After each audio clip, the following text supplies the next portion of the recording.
कोकणातील पारंपरिक सणांची मजा काही वेगळीच असते. तर आज आम्ही जाणार होतो कोकणातील शिमगोत्सव बघायला. त्याच्यासाठी आम्ही दोघं पण तयार झालो आणि घरातून बाहेर पडलो. तिकडे जाण्याच्या आधी आम्ही आमच्या घराजवळ असणाऱ्या मुत्तप्पन मंदिरामध्ये निघालो होतो, कारण त्या मंदिराचा आज 18वा वर्धापन दिन सोहळ्याचा कार्यक्रम चालू होता. तर तिथे पण गर्दी खूप होती आणि या मंदिरामध्ये आज पहिल्यांदाच जाणार होते मी. तर ते मंदिर खरंच खूप सुंदर आहे. म्हणजे तिथे गेल्या गेल्या असं वाटलं की मी केरळमध्ये आले की काय.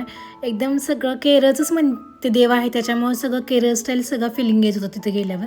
आणि मंदिराचं बांधकाम एवढं सुंदर आहे, बघू शकता इथं किती सुंदर असं डेकोरेशन केलं आहे. आणि त्या मंदिराची खासियत अशी आहे की आत गाभाऱ्यामध्ये एकही लाईट लावत नाहीत ते, फक्त ते मंदिर दिव्यावरती प्रज्वलित केलेलं आहे. बाहेरच फक्त लाईट दिसतील आपल्याला. तिथं दर्शन वगैरे घेतल्यावर आम्ही आमच्या पुढच्या लोकेशनवरती जायला निघालो. तर आम्ही आता निघालोय बाजार पालखी बघायला चिपळूणमधली. तरी ते बघू शकता जवळजवळ सगळ्यांच्याच घराला खूप सुंदर अशा लाईट्स वगैरे लावलेत. आपल्याकडे कसं दिवाळीला माहोल असतो, सेम तसा माहोल इकडं शिमग्यामध्ये असतो. तर आम्ही ज्या ठिकाणी जायचो होतो त्या ठिकाणी पोहोचलो. तिथं यात्रा पण भरली होती, पालखीचं दर्शन वगैरे घेतलं, सुंदर वातावरण होतं तिथलं.